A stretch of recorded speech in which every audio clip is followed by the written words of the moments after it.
Hey guys, it's Rene Vila bringing you another episode of Hooked on Mortgages today. Today we're joined with one of our guests, Yoel Gonzalez from Real Mortgage, and he's also a realtor. How you doing today, Joel? How's your weekend? It's pretty good, We're kicking off Monday. Yeah, we got a big week this week with the Fed's announcement.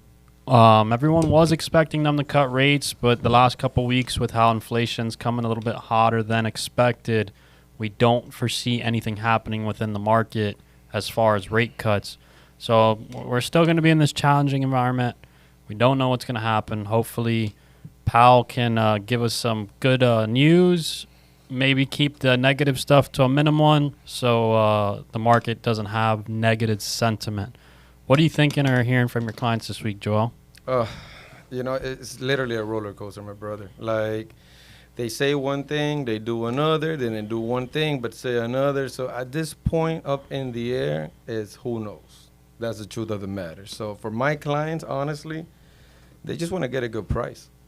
I just told them, don't even worry about the rates at this point because it's such a roller coaster. Just worry about getting a good deal. If you could get a good deal and land a good deal, we'll move forward and we'll worry about the rates later on. Yeah, I think brings up a good point. I mean, we're still in the limited inventory market. There isn't a whole lot of inventory from what we can see on our end. And I think the name of the game is just finding a house, getting you qualified for that payment that you're comfortable with, and putting you into the home. And when rates eventually do drop, we just go ahead and refinance you into a lower payment. I really do believe when rates do drop, prices are going to go up. It's a simple supply and demand economics. And if you can get into a home now, I think it's going to be one of those things, man, I'm glad I bought, because 2 years from now you might be in the position where you're like, hey, I should have bought back then. I shouldn't have worried about the rates so much. It's like, for example, like I have a couple of listings right now, and I will say I'm actually negotiating all the listings. So it's not like this is the price that I want like 4 years ago. Gave me this, could care less if it's like $50,000 under appraised value. This is the price I want, and you have 20 offers to back it up. We're not in that market right now. So, for example, the listings that I have right now, we're negotiating pretty much for appraisal value. And that's what I've noticed, and also my friends and also other, LOs and mortgage brokers are in the same exact trend. And exactly what you just said, so just to follow up on your point. Just qualify for whatever the payment is now, and then we worry about later on. Remember the one that we just closed earlier this month, Valentina? Right. We closed her in, 2 years ago on a 7. And what did we refinance her to now? I think she's somewhere in the sixes now. We saved her, I think, about $400 a month. 600 to be exact. $600 a month, which is it's a significant difference. She's gonna, the closing costs that were rolled into her refinance, she's gonna see that back probably within the first year and a half or so, with a $600 savings per month. Absolutely. And actually, if you think about it, she bought the house about 2 years ago, and she bought it for like the low 400s, and it appraised at like 605. Now, so in 2 years, that's how much like equity, she will never qualify for whatever it is right now. So it kind of worked out in her favor. I told her the same thing 2 years ago. I was like, just qualify for the house. Don't worry about the rates. We worry about the rates later on down the line. But get in the house, and then we'll work on the payment little by little. And that's, honestly, to me, either you're going to stay renting, right? We have a friend right now that is paying like almost $4,000 for a one-bedroom. Then again, of course, he is living in Brickell, but still, $4,000 for a one-bedroom. I mean, you got me crazy if you think I'm gonna pay that price. I'm not paying that nowhere. And it's a high rise. That's crazy. No backyard. Just had a baby. You're lugging the stuff up and down. Does he even have an assigned parking space? No, we gotta pay for an extra assigned parking space a month. So it's something that, so some people do enjoy that type of living, but, starting a family and maybe having a dog. Yep. Oh. Speaking of dogs, who's this? Everybody meet little Bentley Gonzalez. This is my new little boy right here, my emotional support dog for mortgages. Everybody, if you're in the mortgage industry for more than like a couple of years, you're going to have an emotional support dog, just letting you know. Say hi. Here you go. So I wanted to bring something up.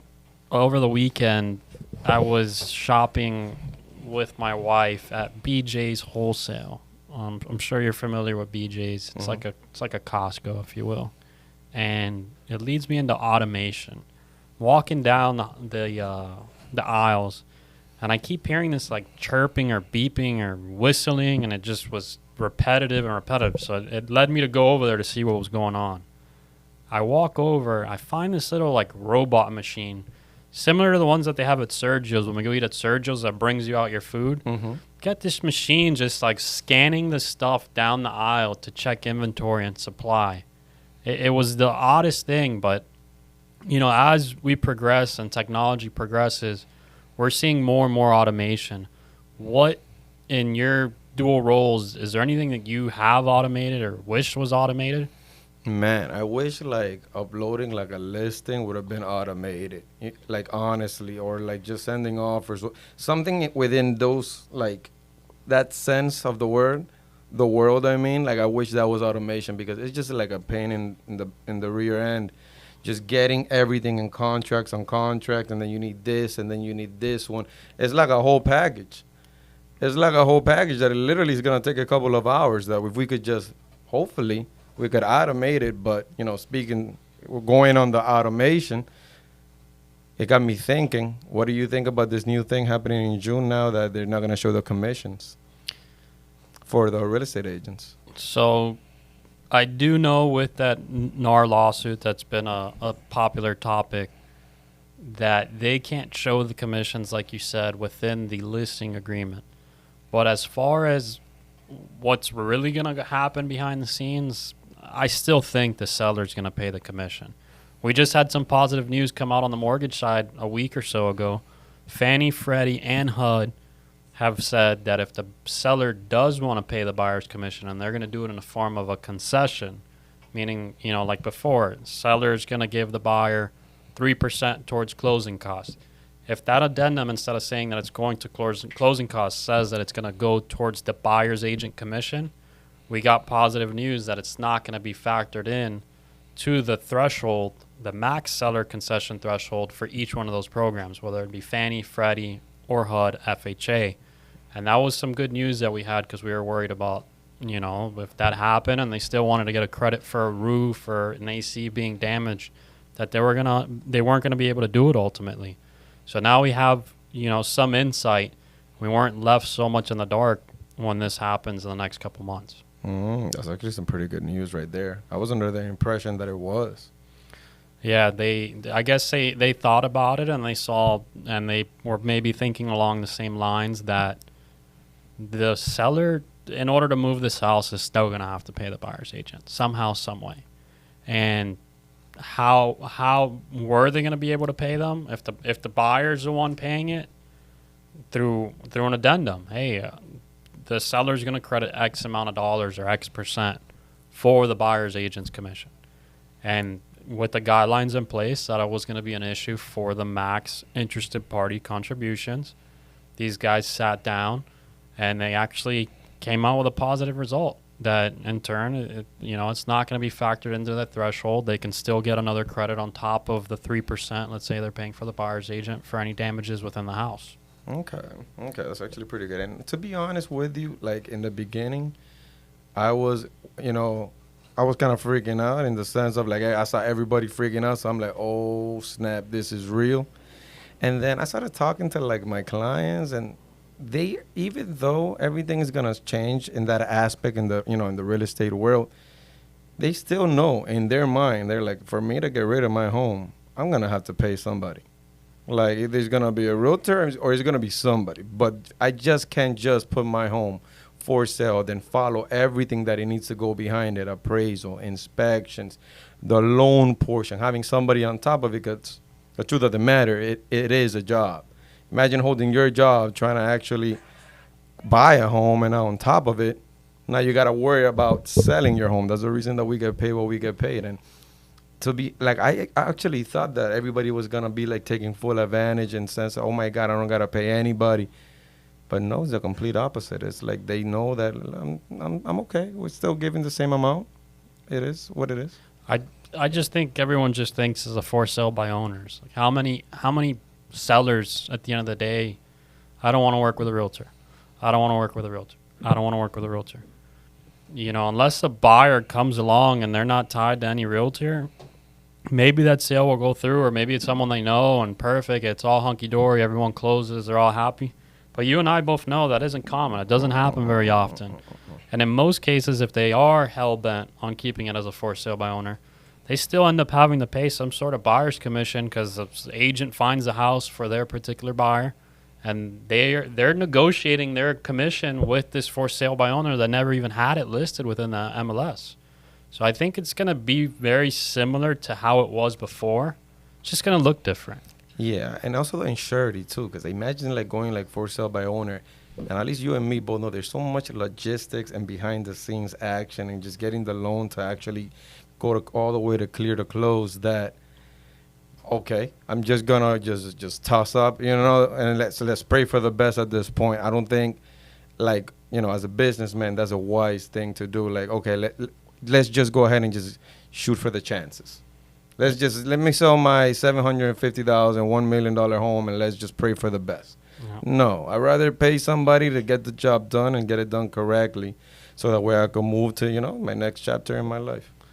Yeah, it's if you don't, they can't promote the commission that they're gonna be paying if they want to pay it. They can't promote it, but I'm sure they're gonna converse it on the phone with the listing agent. Like, why would you not? And if the listing agent doesn't bring it up, I'm sure it's one of the very first questions the buyer agent is gonna ask. Hey, how much is your seller willing to pay towards my commission? As far as I've read in the NAR lawsuit, it doesn't state that the seller cannot pay any commissions at all. It just states that it can't be pre-negotiated by the listing agent like it was in the past before. It doesn't say anything about that they can't pay it.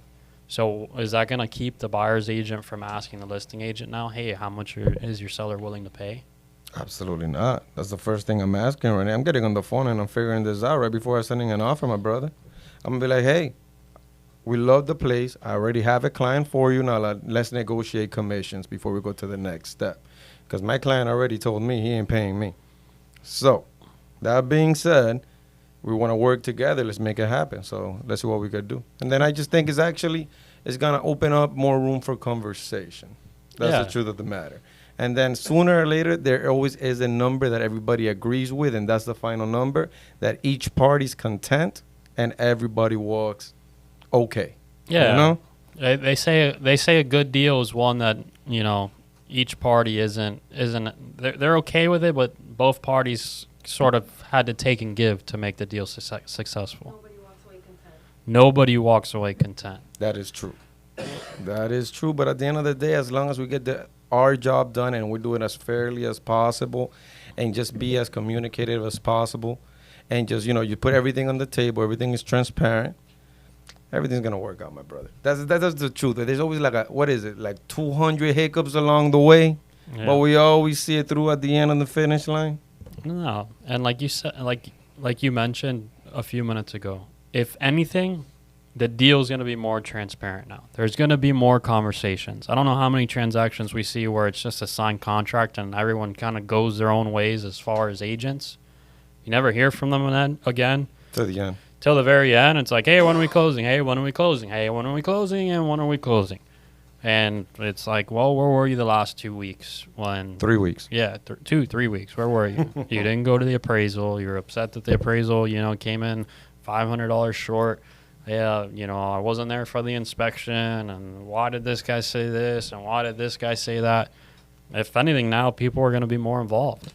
Yeah, and honestly, I think it's going to sharpen up a lot of people because I do feel that on the real estate end, you do get the tendency to become a little bit on the lazier side because it's true. Not in the sense, let me be clear on this, not in the sense that you have to be out doing the showings in the street on a 5 o'clock hour traffic Saturday. On that sense, I will say it is a heck of a job. But after you get it under contract, you kind of take the back seat. In cruise control. Yeah, you're in cruise control. So in the beginning, it's insane. Not all our clients, because I'll tell you, most of my clients are not that picky, so they like it. Okay, 2, 3, because they're just like me. I don't know. I got the luckiest thing that all my clients are like me. They're just impatient. So they go 3 showings. They don't want to see my face no more. By the 4th house, under contract. So, but there are some clients that I've heard stories that they go like 25, 30 showings, Rene. I'm talking about, this is a lot of gas, tolls, and mileage, my brother. That's something that I can't do. That's why I'm not a realtor. I don't have the patience to possibly deal with somebody 20, 25 showings. But now leading up to this NAR settlement and how things are going to be displayed, do you think that now the buyer signing an exclusive right to buy with that particular buyer's agent, are we going to be seeing that become more common or not? In some cases, absolutely, Rene. In some cases, absolutely, because you just don't know now. So I do feel like, just like you said it, initially, like there's going to be a lot more transparency. So you got to be a lot more even transparent with the buyers as well. Like, hey, I'm going to tell you, this is exactly what happened. Before, the seller used to pay us the commission. Now they have the option to opt out of that. So if that's the case, this is the minimum that I'm working for that I will charge you. I just want to make sure you're okay with that. And if you are okay, I'm going to go ahead and send you everything, through DocuSign, so we could just get, start the showings and get this house under going. So the buyer's agent is going to work very similar to how the listing agent was working in the very beginning before, where they were negotiating their commission. In this case, you're working with your buyer. Maybe you have an exclusive right for them to buy with you, and you're saying, hey, what's your number? Mm-hmm. Because at the end of the day, that number is either going to be them having to come out of pocket more money for their closing costs because they're going to be paying you instead of the seller, or the seller, depending on what house they find, maybe paying for it through a credit. Mm-hmm. So I think it's going to definitely it's going to bring out the guys that want to work. They're just like any industry. You have people that, 90% of the 90%. What's the 90-10 rule? The 90% of damn, I'm blanking out here. And that the realtors that don't make it during the first year? It's not about the first year, the tenure. It's 10% of the realtors do 90% of the work. There you go. And 90% of the realtors do only 10% of the work.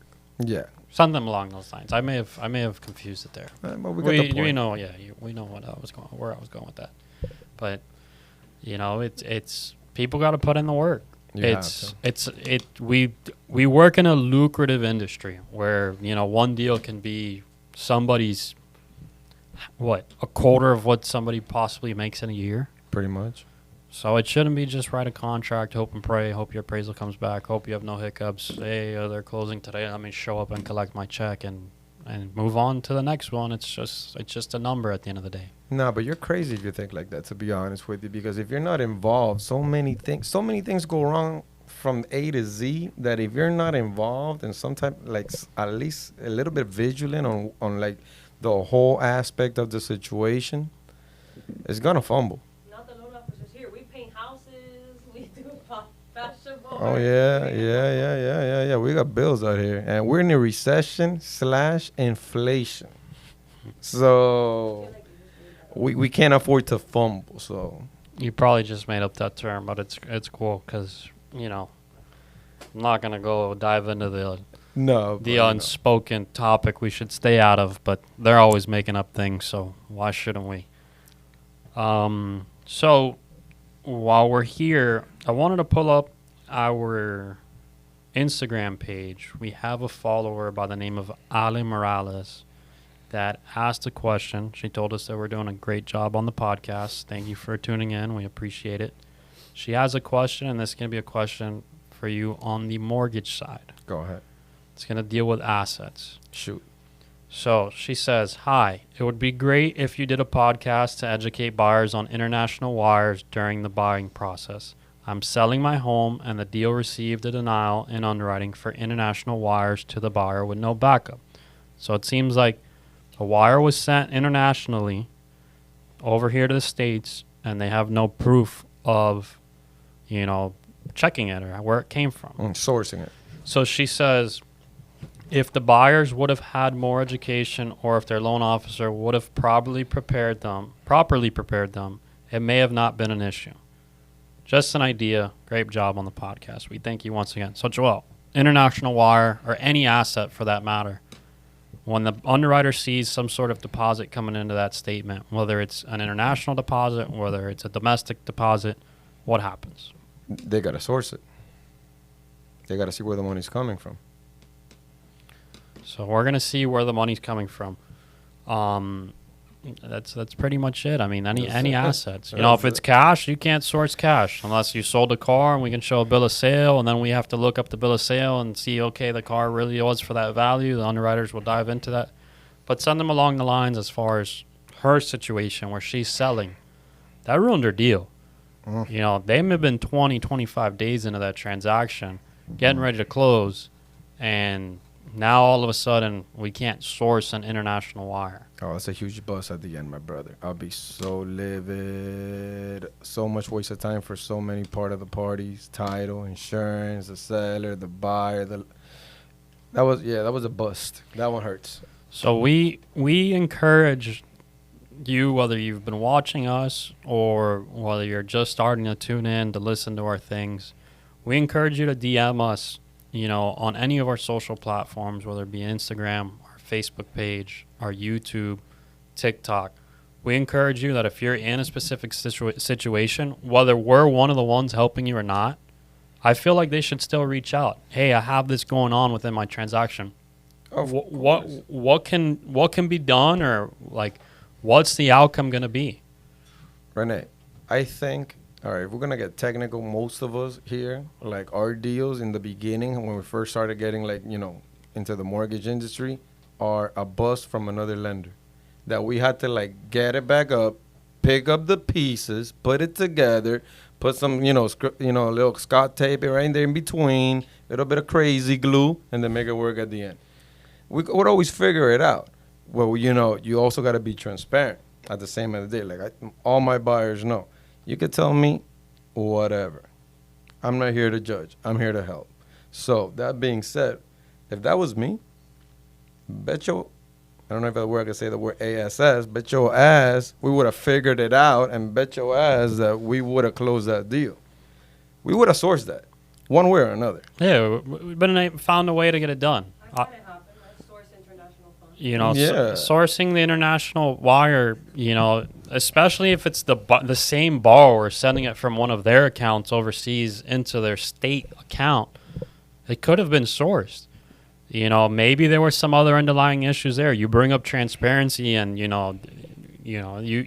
this is black and white. This isn't like, hey, let's hide the bad, let's give the good. If it's good news, bad news, you got to deliver them both. We're a firm believer here. Give bad news faster than you give good news. Give it to them the second you know about it. Because then it's like, oh, you knew about it for a day, you knew about it for 2 days. But back to this situation, maybe the LO had some underlying issues there that were not brought up. They weren't aware of them on any other part. No other party knew about them. And he blamed it on, hey, you sent an international wire. We can't source it. Deal's dead. You're so bad, Rene. You in the blame game.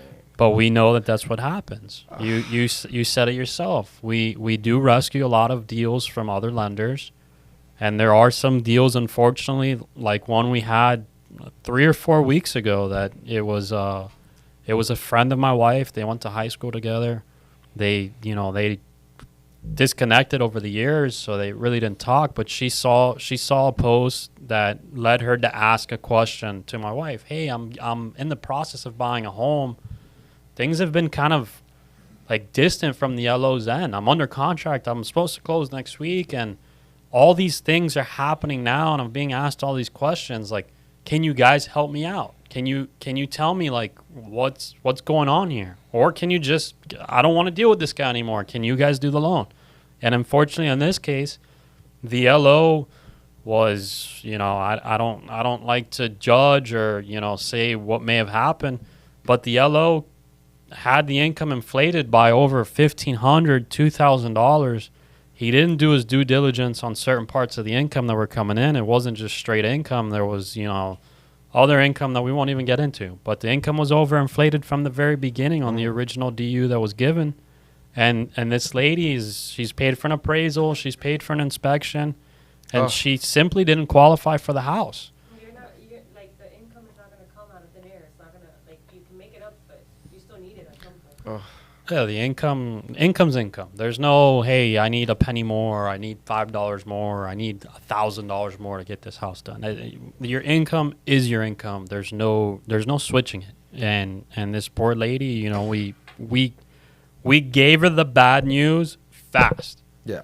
We didn't have the contract from the very beginning, but we analyzed everything within the day, and we said, hey, look, I'm sorry, this is what we're looking at. This is what we're trying to figure out. You can still buy, but you're going to need X amount more of down payment to get you into the payment range that you're going to have to qualify for. But you know what? She was happy. She, you know, throughout the bad news that we gave her, she was still content because we let her know the known rather than this guy just keeping her in the dark. Mm-hmm. You know what ends up happening there? Her deposit's on the line. Her escrow's on the line. She may lose it because not only is she in the dark, the listing agent's in the dark. The buyer's agent, who knows what they're up to. Title company's wondering what's going on. So it goes back to what we were talking about. You got to give the bad news as soon as you possibly can, whether you're under contract, whether it's a pre-approval, whether, you know, maybe on the real estate side, hey, the listing agent told me this, and this about this property. You know, you have some sort of ethics tied into your real estate side that you have to disclose, you know, whether the roof's falling apart or, you know, something happened in the house or there's something going on in the house. You got to disclose those things. And you know, you just got to be transparent. You got to be black and white. You know, Rene, and just tapping into everything you just said, you know, there's a huge, like, underlying issue. Like, I'll give it, like, the biggest reason that I started pursuing mortgages, I was, like I'll say, you know, a couple of years in the real estate field, is because I could not find a good lender, my bro. I could not find a lender that pick up the phone. You have no idea how many times my clients call me like, Joel, what's up with this guy? What guy? This guy never picks up. What guy? The guy that you refer me to do the loan. And I was like, oh, he doesn't pick up? I call him, doesn't pick up. When does he pick up? He calls me like a Thursday, like at 8 a.m. or p.m. You never know with them. And I was like, man, this is crazy. I feel like I have zero control. And I just feel like, you know, this is my living in the sense of the day. I got bills to pay. Nobody pays my stuff. So I'm just like, I'm depending on my stuff on somebody that doesn't even have the courtesy to pick up the phone and tell me the bad. Because if there's bad news, my brother, you tell me and we'll figure it out together. But this whole thing of never picking up and then just ghosting or distancing, it just leaves such a bad impression that even my clients that I brought in, they don't even want to talk to me because his bad doing reflects on me because I'm the one that referred him. So guess what happens now? We all lost this client. Maybe we close him. You don't even know at this point. But at the end of the day, that referral source is gone. Completely gone. Goodbye. Adios. Take care. So what happened? We're here a month, maybe 2 months in the transaction to only get just one commission and never see nothing else from this client ever again. I forgot that there's a saying in Spanish. I don't even know how you say it in English. Comida para hoy, hambre para mañana. It's the truth. Like, you do such a bad job, even though when you do your job and you finish, because you're avoiding phone calls or you're scared to tell the bad news to see if maybe you guys can get together and, you know, think about how to resolve the situation. No. You let the problem get bigger. Here we go. Snowball effect to the point that it just collapses. Yeah. You know, I've been doing mortgages now for, I think we're coming up on about 10 years that I've been in the industry. And I've seen it countless times where guys' phones will ring and ring and ring and ring and ring. I'm not talking about that's the first call and they're just staring at the phone. I'm talking about they're sitting at the desk across from me and you see the same name over and over and over again. Or they're calling the office line asking for this individual and they're like, oh, tell them I'm not here. And then you know what ends up happening? Because I've seen it many times. They show up at the office. something for as simple as, hey, pick up the phone, do your job. You know, this is what's happening. You don't qualify now because of this, or hey, the appraisal came back because of this. Hey, I messed up. It's me. Take the blame for your own stuff. Mistakes happen. And let me tell you, you look better taking the blame than just, not picking up your phone. Hey, listen, I messed up. I overcalculated. Let's say in the instance of this loan officer, instead of him not picking up the phone, could have been like, hey, listen, I messed up when I calculated the income. This is what can be done to still get you this house. Do you have anyone that can co-sign for you? You have a parent that can help you co-sign. You have maybe a husband, a boyfriend, a fiance. Can someone help you purchase this home? Do you have more money that you can put down to possibly get us to you, for you to be able to qualify? So things just need to be spoken rather than, just hoping and praying that they're going to stop calling you, that the problem is just going to go away. Problem's not going to go away because buyer might forget and be like, oh, well, whatever, it is what it is. They're going to want their money back. Buyer's agent's going to want their to help their client get the money back. Listing agent needs to move on and put this house back on the market, so he's going to blow you up. And the title company, if they're an effective title company, they're going to be calling everybody and, hey, what's going on here? We're ready to close this. We spent money on getting the title work. So I think being transparent, like we've spoken about, being proactive is a big deal in this business, whether you're on the real estate side as a realtor or whether you're on the mortgage side. I totally agree. I don't know if it's maybe a Virgo thing because me and your wife do this, but we write everything down that we got to do the next day just to be proactive. Because if you're not proactive, then you're reactive. And in this business, you cannot wait to wake up and just get mortgage slaps in the morning. No. I'm sending out emails at 6 a.m. I'm starting the ruckus, my brother. Let me tell you, I am the one bringing in the noise. Then that's how things get done. Yeah, sometimes, unfortunately, it's not. I think people think that they don't want to be the bad guy. They don't want to be the person to give bad news. They don't want to be the person to say no. But to me, my reputation and my brand as far as the company is bigger than that. I am the person that is going to wake you up in the morning or tell you news as you're driving to work.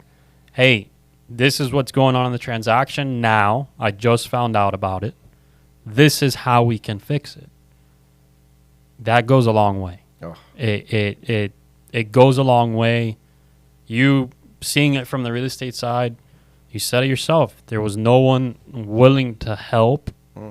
Although they said they were and they told you they were the best and they were answering their phone call. It didn't matter whether it was Monday, Saturday, Sunday, that, they're going to do it. So as we close out, is there anything else you want to say or bring to light? No, but I'll bring my little Bentley up in here. Oh, we're going to show Bentley a little bit more. Come here, Bentley. And while Joel's setting up Bentley here for the camera, we just want to say here at Real Mortgage, we're powered by Café La Llave. We're not sponsored yet, but we're powered by them. Whether it's the morning, the afternoon, or if we're here in the late hours, we're drinking Café La Llave to keep us up, to get us to the closing table, and deliver good news and bad news as fast as humanly possible. So thank you for tuning in. We're going to cut out over to Bentley, and Bentley's going to say goodbye to you guys. Bye, everybody. Bentley's asleep. He's gone. And goodbye.